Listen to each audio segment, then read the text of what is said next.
So for my last thought prompt, I'm doing Andrea Yates. We watched the video in class about her and killing all of her children. I think that she was suffering not only from postpartum depression, but also more than that, she did have psychological problems.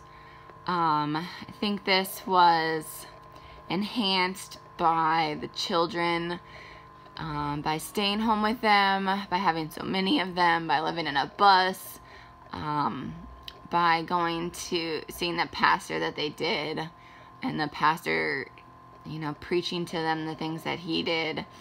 I think those are all factors that led her to killing her children. Also, obviously, definitely not justified in any way, shape, or form. This was meticulated. She thought about this. She killed the oldest, the youngest. Obviously, there was an order to it. The youngest ones had the least fight, so she did them last. But there were definitely a lot of factors that led Andrea Yates to doing what she did. Mental depression and mental disease is something that is not funded as it should be in our country. The funding was cut back quite a lot under previous presidents, and we are seeing the effects of that. The husband did take her in to get mental help, but also, why did they have another child? She went off of her medication. Those also are factors that led to her doing what she did. They knew she was having postpartum depression, yet they had another child. She was doing better on her medication, and she went off of it knowing the effects of that may come about. I think the husband is partly responsible in this. He knew she had postpartum depression and how serious it was. Maybe he didn't understand it all, or think that she would do what she did in killing her children, but he did know the effects of postpartum depression, and that she was really struggling, and that in having another child it would make it worse, not better.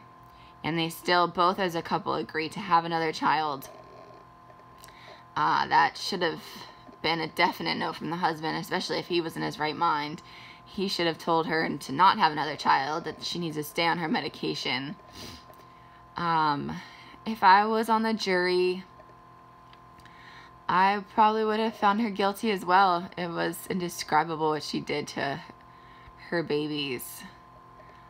She was definitely insane. But the insanity doesn't cover for her killing her children. She was on medication, she was doing better, and decided to forego all that to have another one. So she has to be responsible for her actions. I think she did know right from wrong. She was persuaded by the preacher who was talking a lot of crazy. She was mentally unstable. She did have postpartum depression, but I think she did know right from wrong in killing her children. If anything, how could this have been prevented? I think that we really need in America to work on the mental health system and diagnosing people or treating people, or teaching Americans as a population, how to deal with mental health or understand it more. Because it's really something that's not talked about. It's very hush-hush. You can't see it, so it's not there. But obviously, a lot of people are having mental health problems. And we're seeing that in the rise of, school shootings and all these other problems in the United States. But it's because funding's been cut. We don't know how to address mental health. And a lot of times, people don't seek help when they should. They don't talk to people about their mental health problems. One keeps it hidden. So I think it could have been prevented with Andrea Yates, because they didn't understand that she had mental health problems, that she had really bad postpartum depression.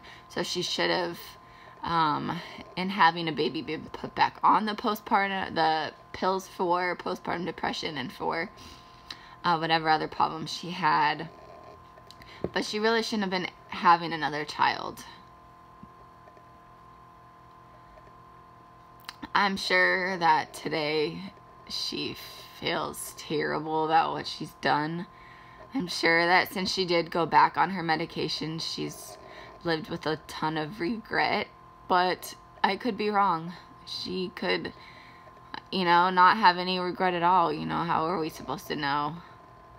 People with mental health disorders sometimes don't feel empathy or don't feel sorry for their actions. So we just don't know, but Andrea Yates will always have to live with the choices she made, as well as the husband. He's always going to think about how he could have prevented it.